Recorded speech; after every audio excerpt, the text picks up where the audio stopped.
Hey friends! In today's episode, we talk to Julie Ryan, a psychic and medical intuitive. She can sense what medical conditions and illnesses a person has. She can facilitate energetic healings, scan animals, and access people's past lives. Her story is incredible, so let's get to it. I'm your host, Lauren. And I'm the Blippy of the esoteric world, Frank. We are a married couple learning how to develop our own intuition. This is episode 28 of Clairvoyaging.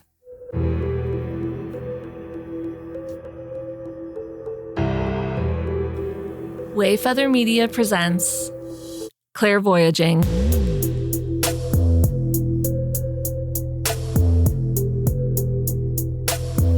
Good morning, good evening, good afternoon. In that order. Today's... Oh, I thought we were still going. Oh, no. We're going to try and speak the whole episode simultaneously. We do everything together. Everything is spoken together and done together. Ever heard of dependency? It's a coping mechanism. Sure. Hi, Frank. Mm-hmm. How are you doing? I'm doing all right. I've got a little cold, but I'm okay. Yeah? Does anybody know the cure for kids? Brought to you by Sudafed. We're always complaining about how germy our kids are. Sorry, guys. Yeah. You got small kids. That's just what happens. You do it. Hey, we have a new thing on our platforms. I don't know which ones it's on, but it's called fan mail. We got fan mail. We got fan mail. Like the AOL reference. Oof. Yeah. You've got fan mail. Yeah. I think I just made myself 400 years old. For sure the kids know AOL. Yes. At the top of each episode, you might see a little link now that says, send us a text message. It's kind of cool. It opens up your text messages and then you can write us a note. And we've received some. We just can't respond to it. So I don't, it's kind of like. Wait, what? Why are we telling people about this? It's a one-way message. Well, I don't know. We could remove it if we want. Hey, you guys want to send us a message through our one-way radio? But we'll I just wanted to say, you'll never get confirmation that it got to us. We can see them. Okay. And thank you. Thank you. And we love you. We sure do. We got a message and I was like, how do I respond? I can't.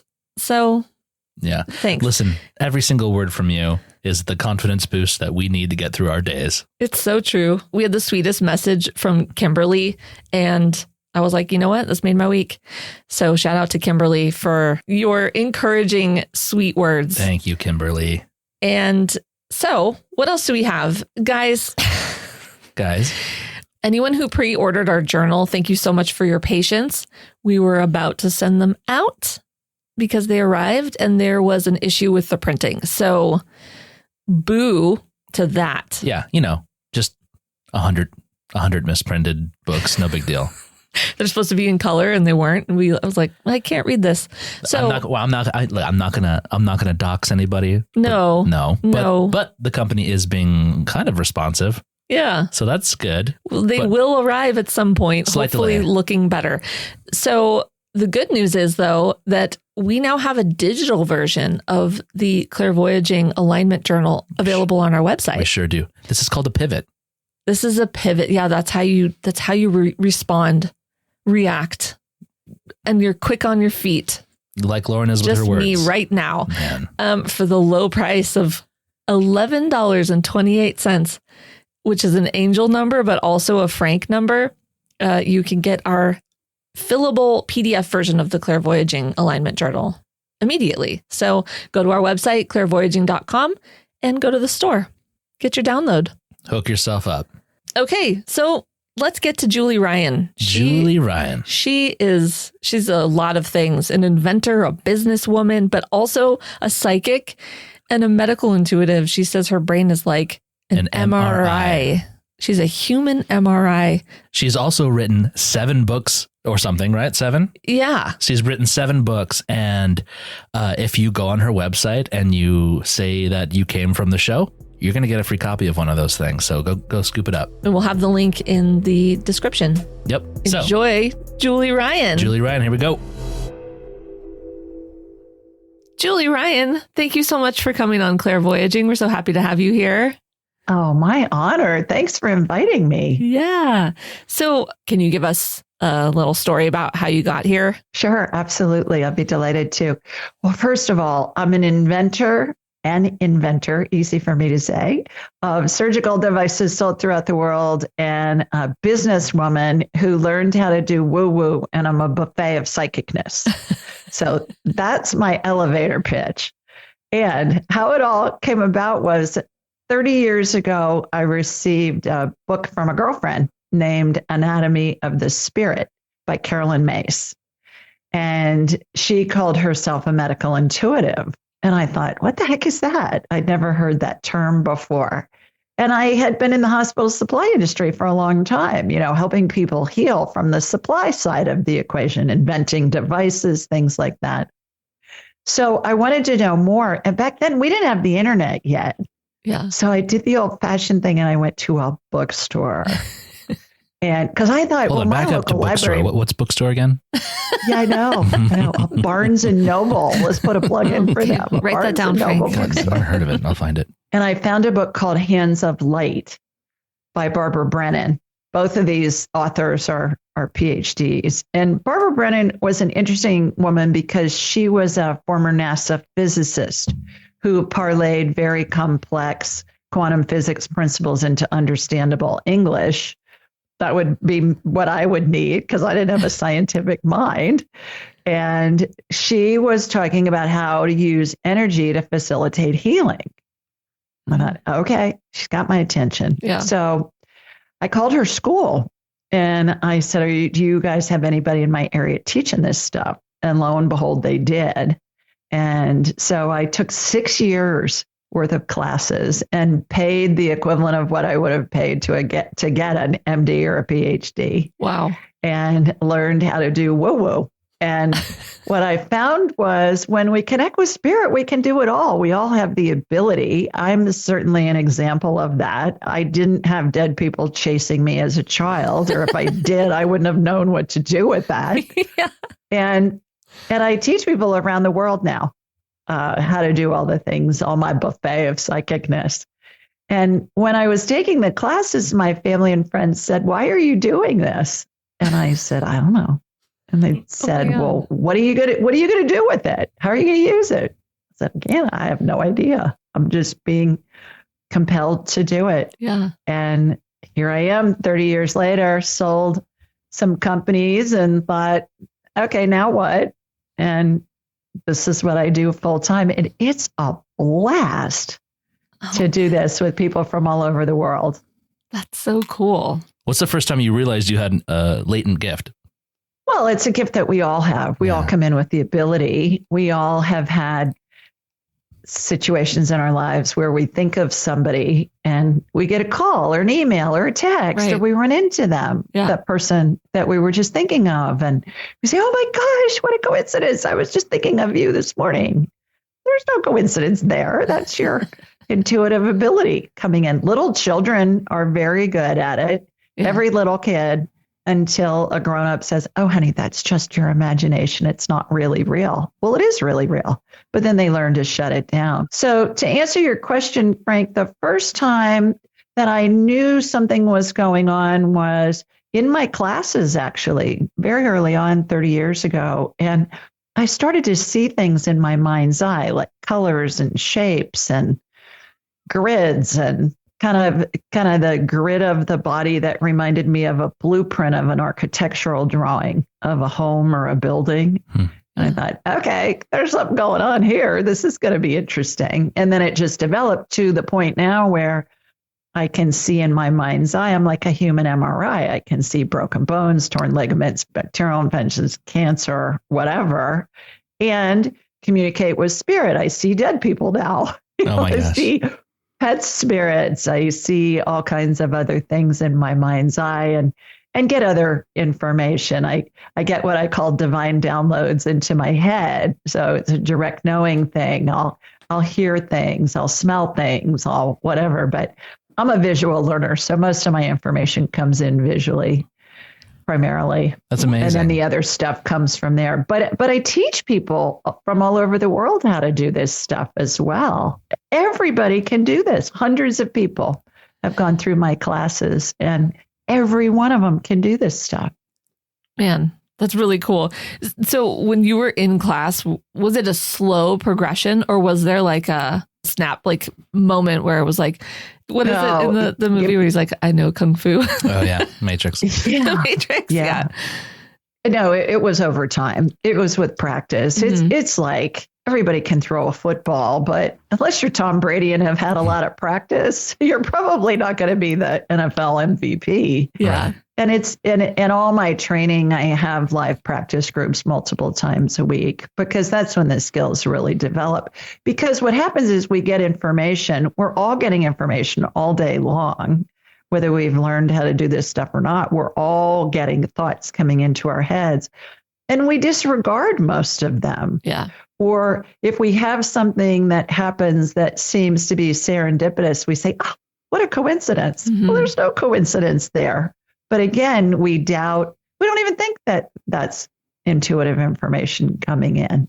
And what I have found, again, with teaching hundreds of people over the years is to implement the practice sessions because the more you do it, the more validation you get, the more validation you get, the more you learn to trust it. And then it's just second nature.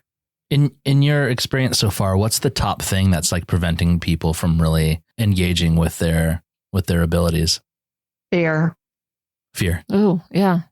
Fear of the unknown, fear of it's just my imagination, fear of you're not supposed to talk to spirits because, a religion or a culture or some person of authority, whether that be a parent or a grandparent, says, oh, those are evil spirits. Well, there are no evil spirits. All spirits are pure love. And I do have a little saying, I have this little dialogue that goes back and forth. Every once in a while, I'll run into somebody who says, oh, you're talking to the devil. Right. Yeah, well, I'm not. Yeah. But I'll say, well, do you pray? And they'll say, of course I pray. I'll get real belligerent about it. I'll say, great. To whom are you praying? Jesus, the saint, the Virgin Mary, God, whomever, Moses, whomever. I'll say, great. Do you get answers to your prayer? Yeah, all the time. They'll tell me. Then I'll say, okay, so when you're talking to Jesus and you're getting answers from Jesus, is he sitting on your couch next to you in your family room? They'll say no. And I'll say, oh, you're talking with his spirit. And they'll say, I never thought about it like that. Oh my gosh. Yeah, well, we all do it naturally. And that's what I talk about in my book, Angelic Attendants, what really happens as we transition from this life into the next. And anybody that wants a free copy, just go to julieryangift.com. And we'll send you a free digital or audiobook copy. Just say you heard me on this show. That's fantastic. We'll send you a free copy. Angelic Attendants. I talk about that. Angelic Attendants. Awesome. I was going to call it Angelic Escorts, but my son told me that sounded too much like, like a prostitution ring. He said, Mom, if you do that. Move. So everybody sign up today for Angelic Sex Workers by Julie Ryan. Exactly. No.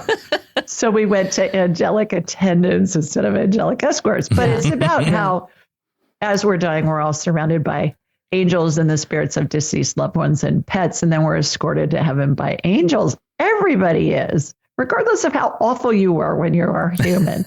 Everybody's escorted to heaven by angels. But nice. We call it Angelic Attendants.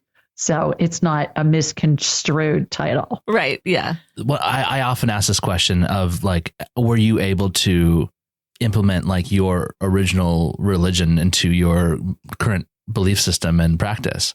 Because I know that's been a struggle for some people, because like you said, a lot of times, a lot of that judgment might come from very conventional religious practices.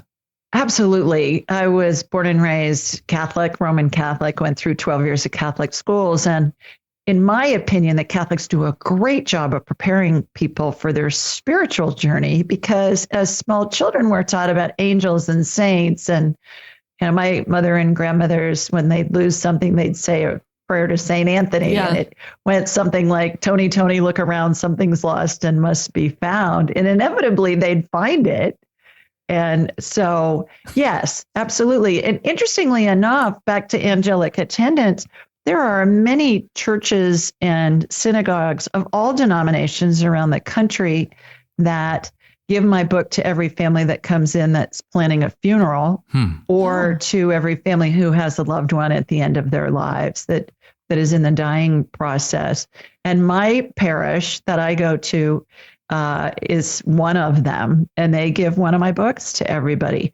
Furthermore, Pope Francis in 2016 issued what they call a papal bull, which is kind of like a bulletin or a newsletter to all of his pastors around the world. And he told them that he wanted them to welcome psychics and healers because they were doing the work of the Holy Spirit. I did not hear this one. Whoa. Yeah. Oh, wait, I need to go find that bull. I'll send you the link. Please. I'll send you the link. Yeah. And the interesting thing is they talk about, I don't know who they get to write that stuff. Canon lawyers, probably. It's just boring. Oh my God. After the first page or so, you're going to be in a coma if you read much more of it, but you'll get the majority of it up front. And I talked to my pastor about it, who's an Irish priest from the Emerald Isle himself. Hello. Oh. And I said, when that came out, and I said, what'd you think about that? Did you see that note from Pope Francis? He said, yeah. How did you see it? I have connections. Oh my gosh. So whenever anybody, especially a Catholic, will say to me, oh, my church forbids that, I'll say, well, actually they don't. And here's a note from the top dog. Yeah. That's a big move. That's a big move from Pope Francis. I have not heard that. I feel like I should have heard that at some point. Yeah. With how much I'm always scouring the internet for this stuff. Yeah. That's really cool. Now, did your pastor know of your abilities? Oh, yeah. And one other thing is that my main spirit guide is a dead pope, Pope Clement VI. Oh, my gosh. Whoa. May I tell you the story about how he showed up? Yes. One day I was with my mentor and she was doing a healing on me. And I lay on a massage table and I have my blankie on and, I'm all cozy and everything. And my deceased loved ones line the sides of the table. My parents, my grandparents, my dead dog is even there usually. Oh. And so this one time, this Pope spirit showed up, this dead Pope, and had his hat on and the vestments and the whole 9 yards, had his shepherd's rod. Oh. And I said, well, who are you? And he said, I'm Clement. I said, I never heard of a Pope Clement. And he laughed and he said, well, I was number 6. I said, okay, how may I help you? Kind of like, why are you here? And he said, you're supposed to teach the world what happens when somebody dies because everybody's so afraid. Yeah. And my pastor at my parish says people are afraid whether they're going to fly or they're going to fry when they die. Oh my gosh. So Clement says, yeah, you're supposed to teach the world because he knew I could see what went on. Yeah. And I said, I'm not doing that. I'm a businesswoman. People are going to think I'm nuts. And he said, yeah. Just get on with it. Oh, He said, everything you've done in your life is to prepare you for this. I said, yeah, whatever. So I go out to my car to go home. And just for kicks, I did an internet search on my phone of Pope Clement VI. Well, come to find out, you guys, he was in office during the Black Plague when 2/3 of Europe died. And he's best known for his prayers for the dying and his prayers for the dead. Whoa. He's got some experience. Really? Yeah. And I thought, Ryan, you can't make that up. Yeah. And so he prodded me to write the book and to do this work, and still prods me all the time. Yeah, I was going to ask if he's still around. Oh, yeah. Yeah. Oh, yeah. I don't argue with him now. If he suggests, nothing like arguing with a dead pope. Yeah. You say yes to Clement. Yeah. He's hilarious because he always shows up in his pope hat and the shepherd's rod and everything. And I say, Clement, I know who you are. Yeah. I mean, you don't have to wear the hat. He said, yeah, but it looks good, doesn't it? Clement, you can switch to jammies or, something a little more T-shirt cozy. and jeans. It's fine. Yeah. That's funny. It's hilarious. Wait, so how long did it take you to fully transition from being in surgical devices to doing this work? Well, I didn't just do surgical devices. I founded 9 companies in 5 industries. I mean, that's amazing. There's a story in that. No big deal. Serial entrepreneur. Yeah, serial entrepreneur. So I still have a couple of companies on the side going, but I have wonderful people running them. So I've been doing this full time between my show Ask Julie Ryan. And I have a call-in show on Thursday nights where people call in from all over the world and partake in my buffet of psychicness. So we can talk to your dead grandma. We can scan your cat. We can scan you medically. We can tell how close to death somebody is. We can do past life stuff. It's a blast because I never know who's going to call. I never know what their questions are going to be. And I never know what spirit's going to say through me. We gotta watch this. Oh yeah. We gotta tune in. It's already happening. It's where we blend spirituality and practicality to live a life of purpose and joy. And so I do that. And then I'm on my 7th book.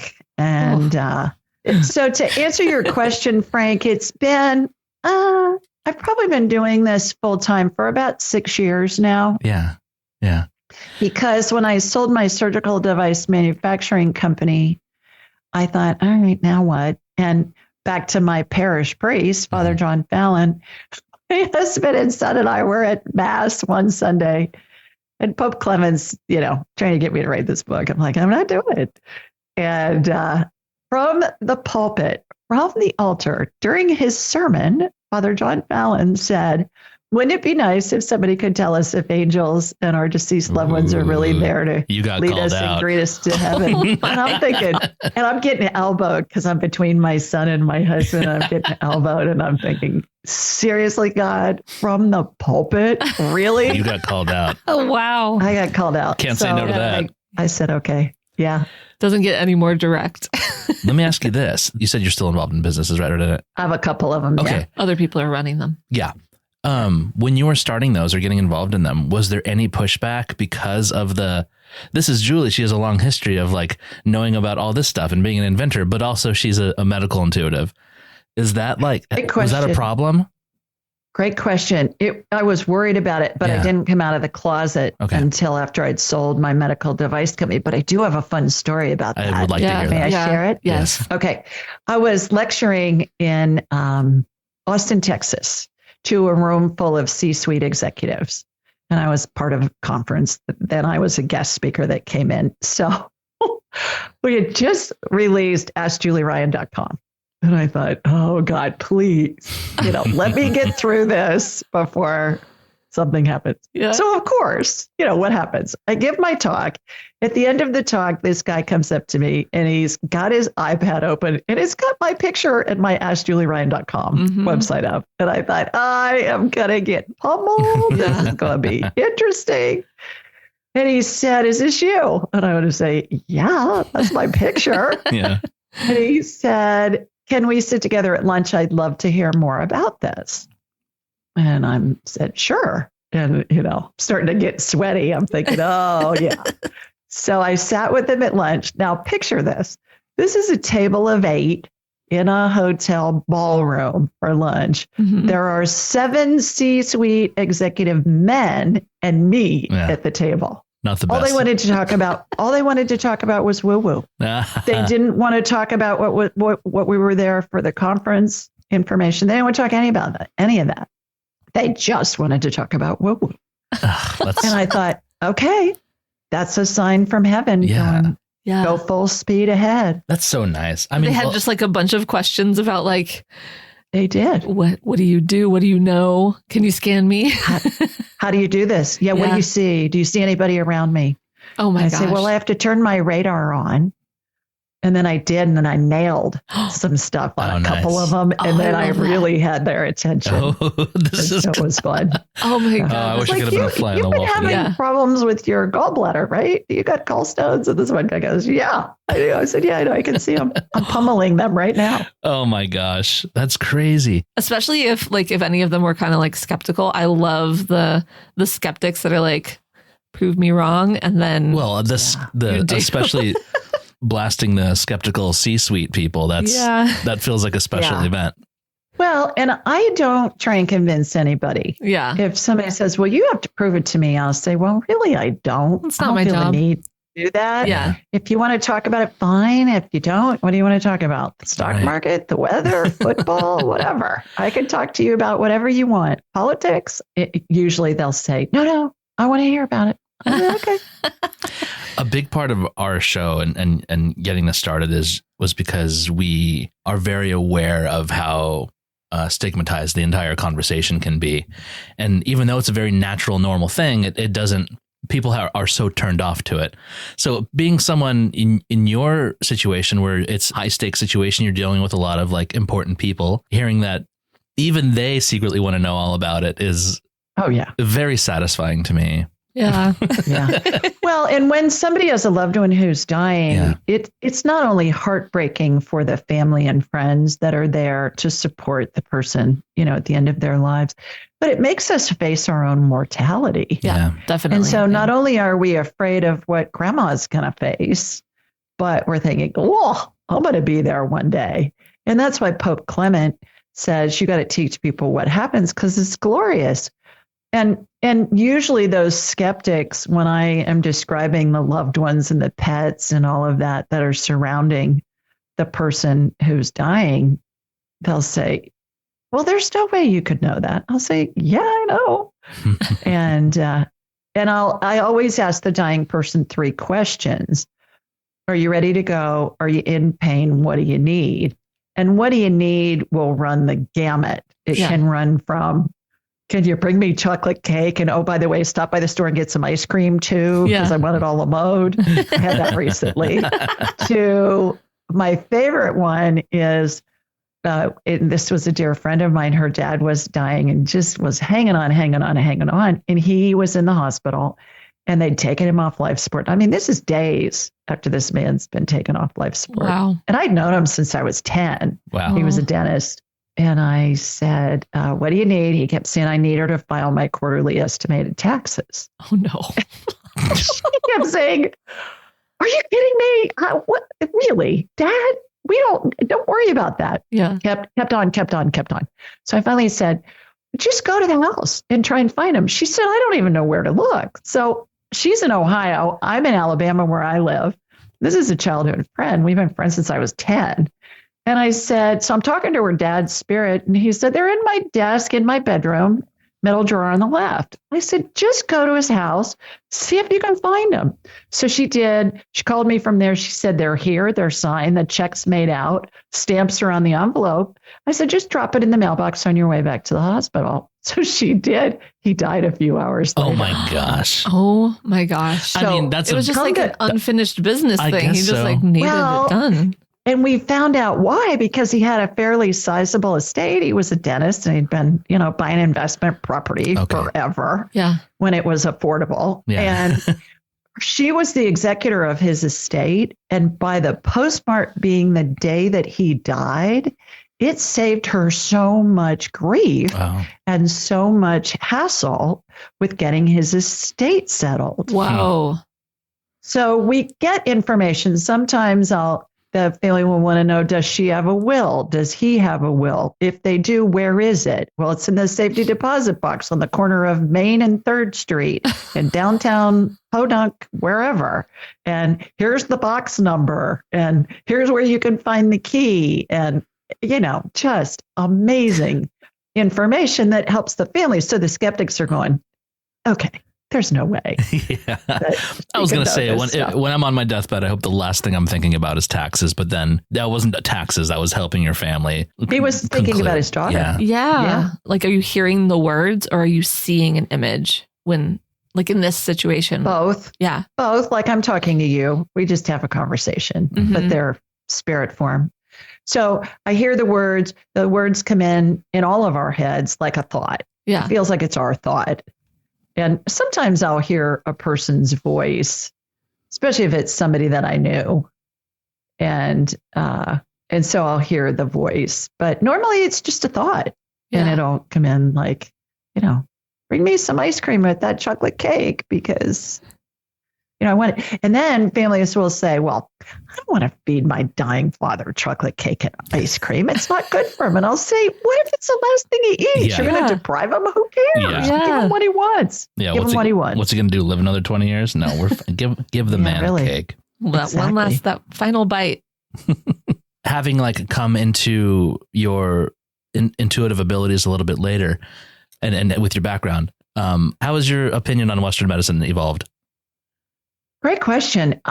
I believe Western medicine and Eastern medicine and all kinds of medical providers are part of the healing equation. And the work that I do with energy healing is also part of the healing equation. It reminds me of those big wooden chunky puzzles that babies and toddlers use.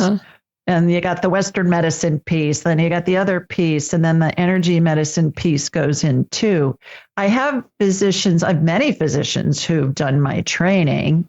And I also have many physicians that send patients to me, especially when they can't figure out what's going on. Yeah. Oh, that's cool. I've had 2 clients this morning. Both of them were told they have an autoimmune disease. We need to scope you. We need to do this. We need to do that. You're going to have it the rest of your life. You're going to be on medicine the rest of your life. No, you're not. Autoimmune, they say your body's attacking itself. This is nonsense. The body is programmed to heal. The body is never going to attack itself. They got leaky gut, and I can get them on my radar, and their GI tract's full of yeast overgrowth. So we clear that out. And then again, I combine spirituality and practicality to help people get well and live a life of purpose and joy. So I will watch the energetic healing happen, spirit working through me and with me to help that person heal themselves. Nobody heals anybody else. No doctor, no medical provider, no energy, nobody. You think about when somebody has surgery, at the end of the procedure, the surgeon's going to close the incision with sutures and staples. Well, the surgeon doesn't make the patient's skin grow back. The patient makes their own skin grow back. Yeah. And that's how all of this works. We're all helping that person heal themselves. And so it's all part of the healing equation. If I'm in a bad car accident and I'm bleeding out and I got broken bones and concussions and stuff like that, take me to the closest trauma center. Yeah. I mean, I don't want an energy healer praying over me. Right. I want somebody that's going to fix me physically. Yeah. When your insides become on the outside, there's a problem and you need sutures. I do have a fun story about that, though. May I share it? Please. Real quickly? I have a client who, I know this is going to sound like a early 20th century black and white silent movie, but this woman had surgery on her foot. She was in a cast. She had crutches because she couldn't put any weight on it. Her son was driving her home from the hospital. The car stalled on the railroad track with a train headed towards them. Why does that always happen? Coming on the passenger side. She was in the passenger seat in the front of the car. And doesn't that sound like a silent movie script? Yeah. And her son got out, but she didn't have time. I mean, let alone she couldn't walk, but she couldn't get out. And she said, I said to myself, I'm going to be fine. I'm going to be just fine. So the train hit the car, demolished the car. I think they had to get her out with the jaws of life. It moved the car way down the track before the train could stop. She went to the hospital in the emergency vehicle. She had no broken bones, nothing. Dude. I mean, not a scratch. That's wild. Not a scratch. Yeah, wow. So the ER people are saying, oh my God, you are a miracle.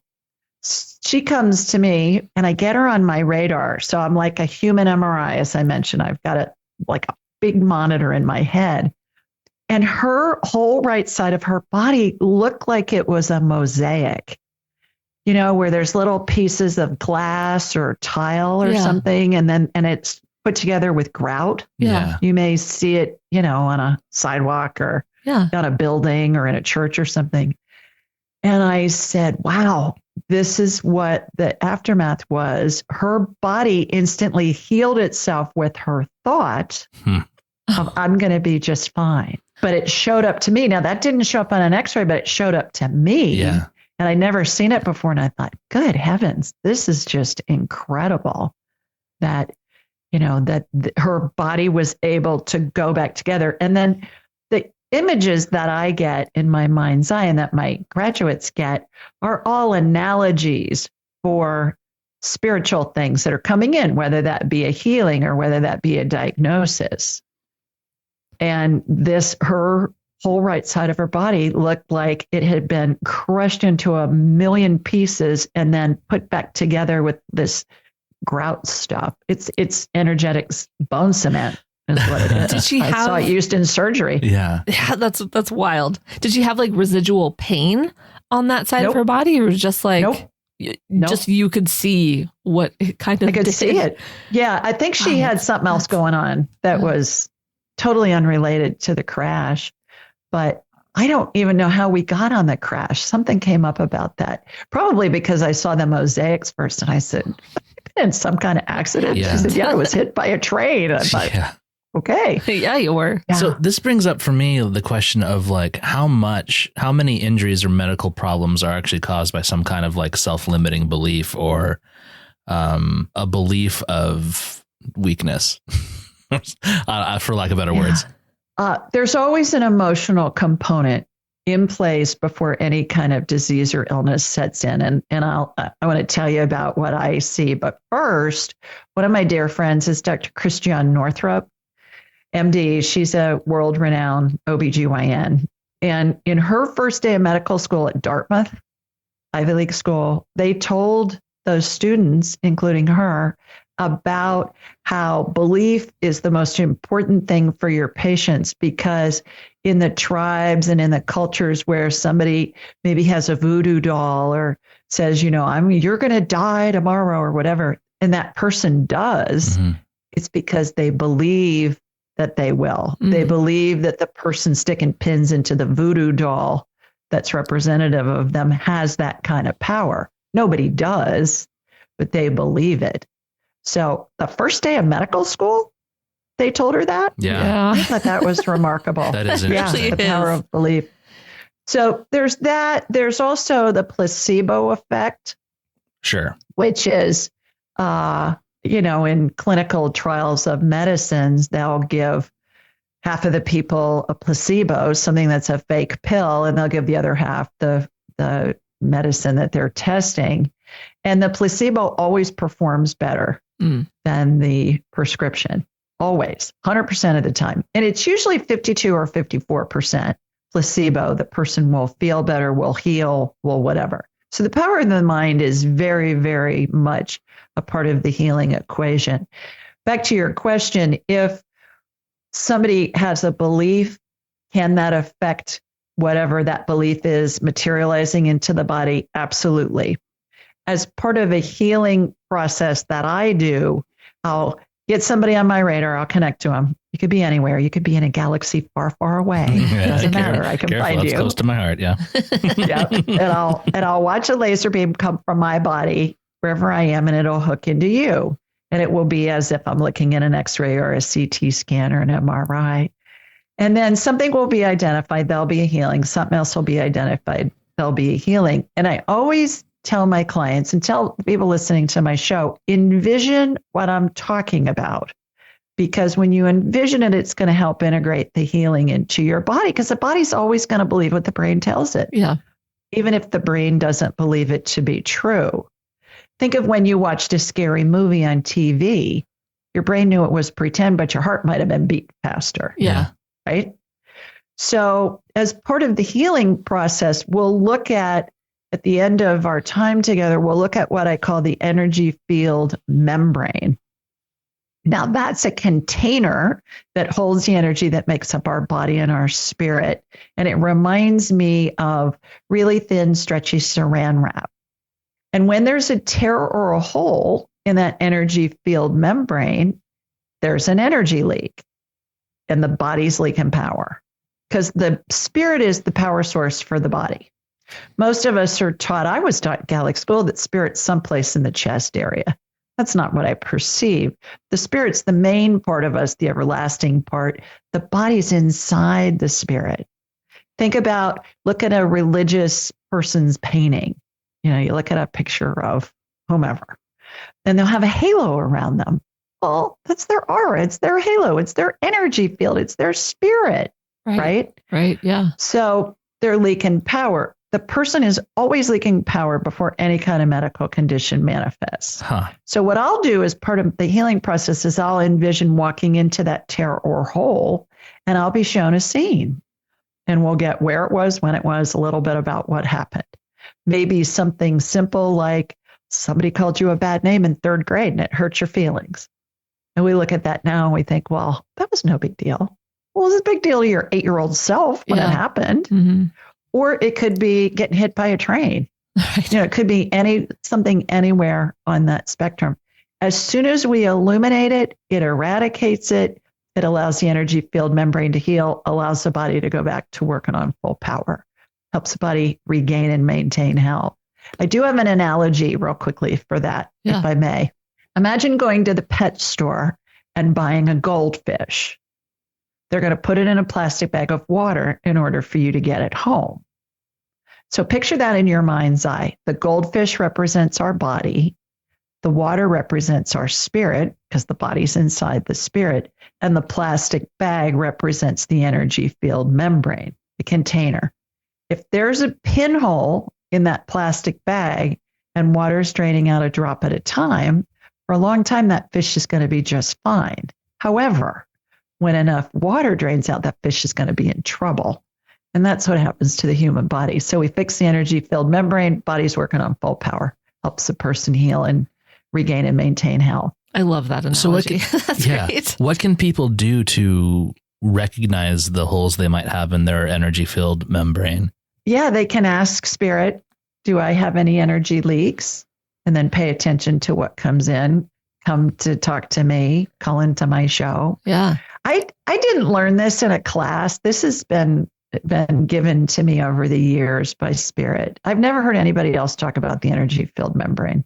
It makes sense, though. It makes sense to me. And also, babe, I think I have an energy field. You got to talk to Julie. I'm so tired. Yeah. Well, a lot of people say, well, I must have lots of holes. I'll say, no, I see one. And and I'm not going for the most dramatic or traumatic thing that happened. I'm going for where did it begin? Mm-hmm.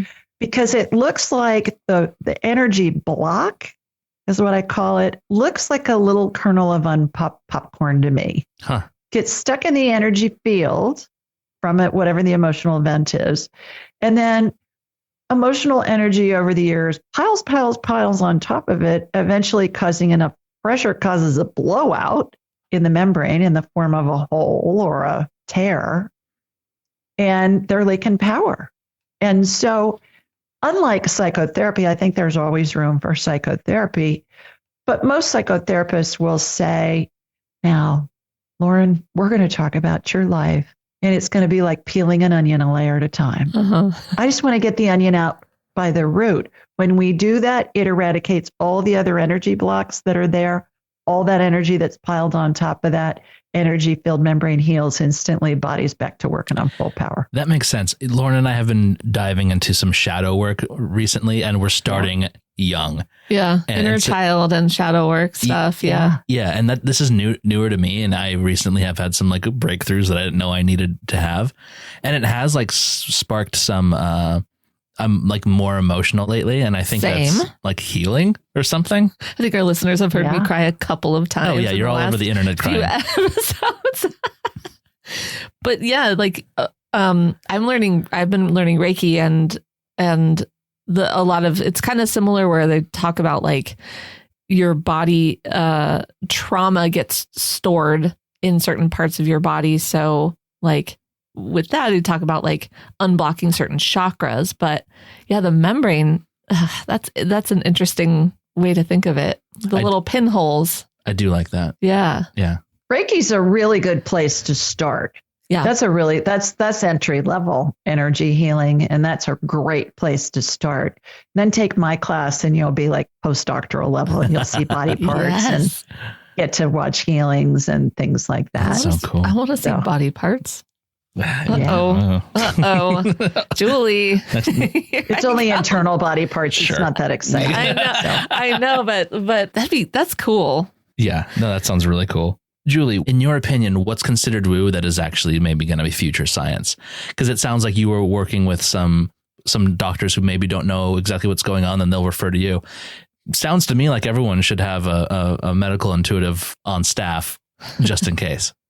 Oh, I think all this stuff is going to eventually be mainstream. I think we're going there. It's interesting because even in the work that I do, I see advances all the time. I'm an inventor of surgical devices. So oftentimes I'll see methodologies and devices used that haven't been invented yet. And my poor clients will hear me say, cool, I haven't seen this before. Wow, this is cool. and then I'll see it with other people. It's like it comes in, and I don't know if I'm just reaching higher and higher vibrational levels or something else is going on. I don't know. But as an example, early on, if somebody was having kidney problems and let's say they needed a transplant, I would watch in my mind's eye energetically what goes on in the operating room. I'd see the recipient, I'd see the donor patient, I'd see the diseased kidney get removed, I'd see the donor kidney get removed from the donor patient, watch it get put in, watch all the plumbing get hooked up, all of that. Now, fast forward all these years, I see new body parts get generated with stem cell energy. I don't see transplants, haven't for a really long time. And I'm a manufacturer, so I know what an injection mold and a blow mold and a jello mold, whatever kind of mold, but I'll see a mold of a kidney. And then I'll watch stem cell energy, which, by the way, is a light amber color, has sparkles in it because it's woo-woo. And it reminds me of Dippity-Doo hair gel that was big when I was a kid, the 60s and 70s. Yeah. And I'll watch it fill this mold, and there's always a vortex that's above it or next to it that's spinning. And I watch this new kidney get generated, and then I'll watch the diseased kidney get removed. I'll watch all the plumbing get clamped off, and then I'll watch this new whatever body part it is that we've regenerated, and I'll watch it get installed, and then I'll watch it get sewn in place, and I'll watch the clamps and everything get removed.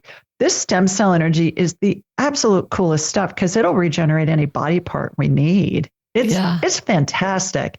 And what does stem cell energy do? The same that stem cells do. Stem cells will go heal things that need to be healed because they're just blank. But wherever they're put, if they're put into your knee, they're going to generate knee cells. If they're put into your brain, they're going to generate brain cells, whatever. When you say you watch this, is this while you have like a client? You're working with a client. It's all remote. And it's all remote. I'm never with them in person. Right. But you see this happening in your mind's eye. My mind's eye. And then it's like I'm watching a movie. Heal it at in that moment, or you watch it happen and then they go to the doctor and they go do that thing. Good question. Both. So the healings I watch happen on the energetic level are done. Uh-huh. They have happened on the energetic level. The person, back to the person heals themselves, person with whom I'm working, they'll integrate the healing. That can go in instantly. It can take days, weeks, months, may need some kind of complementary care like change in diet, physical therapy, surgery. And when somebody's having surgery and it's already happened on the energetic level, the surgery is a breeze. Yeah. I mean, the doctors are amazed. So it's a combination of all of the above. But back to the stem cell example, and this is fascinating to me. If you go back to your 5th grade science lessons, what did we learn in biology? Introductory biology in grade school. Every cell has a nucleus. Every nucleus is surrounded by cytoplasm. Cytoplasm's like Dippity-Doo. It's a watery gel. And our bodies have a centrifugal force in it that causes the cells to divide and replicate to the tune of billions of them a day. So when I'm watching these healings happen with me and through me, I believe I'm watching in warp speed what our bodies do on their own naturally. And it really freaks out the doctors when somebody comes in with a new kidney or a new spleen or something in subsequent scans. And over the years, I've had them call me and say, what are you doing? And how does this stuff work? Yeah. Oh my gosh. And I'll explain it to them. And most of them go, yeah, okay, whatever. That's incredible. It's really fun. That's really amazing. So you're dealing with sick people a lot, people who need help. And you have a very cheery disposition, and that's amazing. What helps you with that? What helps you not get too emotionally involved? Because I've spoken to a lot of people recently who have like very strong intuitive abilities, and they have to do a lot of work to clear out the heavier emotions, like spiritual like boundaries to not let just in the emotion. Yeah, I guess so. Yeah. Yeah. Well, I know. I don't just believe, I know, because I've witnessed it a bazillion times, that everything can be healed. Yeah. Sometimes the healing's death. Right. Mm. Okay. When the person's ready to go. Yeah. So that's not an issue. I play at a really high vibration. Spirit working through me and with me, it energizes me. People say, "Oh, I'm so tired at the end of the day." Well, I'm jazzed. I'm like, Thursday nights, I do my show. I'm bebopping around the world answering people's questions in an hour. I need to calm down because it's such a high vibration of spirit working through me and with me. And the interesting thing about that is that I am happy. I would say 99.9% of the time. Do I have things happen? Absolutely. And I know that it's benefiting me in some way. And it's usually a fear-based thought. Yeah. That's an irrational fear that's coming in, like, oh my God, I'm late for this appointment, or I'm late for this dinner date or reservation or something. Oh, really? Is it going to kill me? No. and apparently, if it does kill you, it's no big deal. Yeah. If it does kill me, I'm going to be, a good point, because if that's the worst thing that can happen is I'm surrounded by angels and the spirits of deceased loved ones and pets, and I'm escorted to heaven by angels. Okay, bring on whatever. Yeah. Doesn't matter. So not so bad. Yeah, I think we're here to live a life of joy, and we just need to lighten up, Francis. We need to have more fun. Yeah. I like that. Yeah. Just a quick question. You have your son. Is it like, okay, Mom, you don't need to scan me, or is it, I got something going on in my tummy. Can you see what's going on? Well, he's 32 and married. Yeah. So yes, he's been around it his whole life. Yeah. And he and all of his friends from childhood, I will get a text or a call. Miss Julie, can you scan my throat? Do I have strep throat? Do I need to go to the doctor? What's going on? Oh my gosh. And now they're calling me about their children. Oh.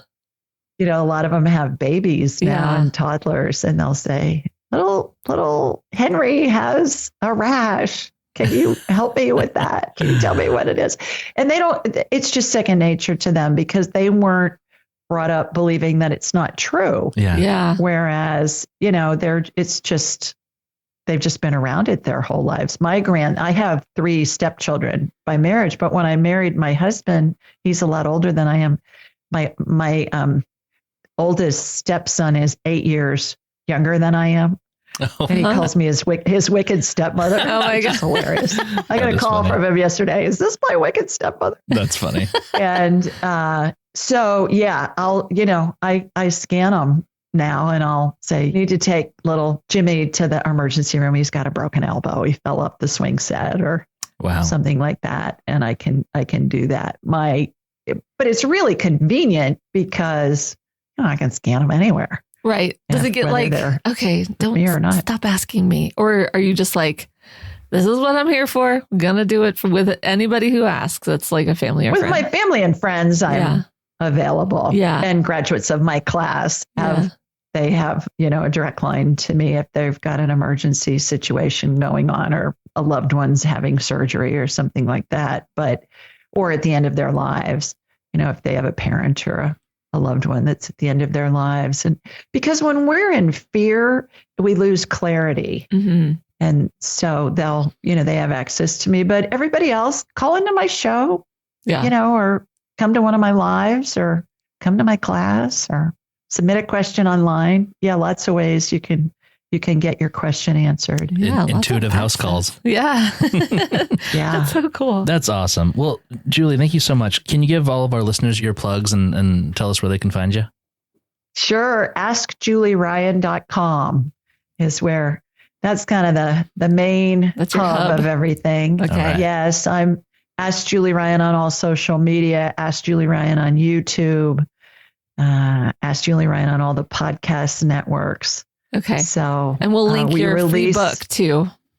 Yes, that's julieryangift.com. Okay. And if you go to askjulieryan.com, there's a button you can push, but just say that you heard me on this show. All right. With Frank and with Lauren, and Awesome. we will send you a free audiobook and digital download, because it does have illustrations in there about how the angels and deceased loved ones and pets surround the dying person. Ooh, So as soon as why we're we done, send them. you're going to get a message from me. I want to see that real bad. Perfect. Yeah, great. That's awesome. And on my website on askjulieryan.com, there's a chart there that's a free downloadable chart of how the angels and the spirits are around the person who's dying, and they go through what's called 12 phases of transition. So if you have a loved one dying, just ask in your head, what phase is my grandmother in? And you'll hear 7, and then refer to the chart. I always suggest that people download it and save it on their phones, and then you can refer to the chart. And if they're going through like 6, 7, 8, 9, in rapid succession, get the family in, bring them in. Wow. Yeah. That's so Whoa. helpful. Yeah. It's really helpful. Yeah, everyone needs that. Yeah. that's amazing. that period of time when you don't know exactly what's going on or how much time someone has left. That's a challenging time emotionally. Yeah. Incredible. Thank you so much for your time. Yeah. You've been amazing. Very cool. My delight to be with you all. Thank you. Have a good one. Bye. Have a great one. Bye.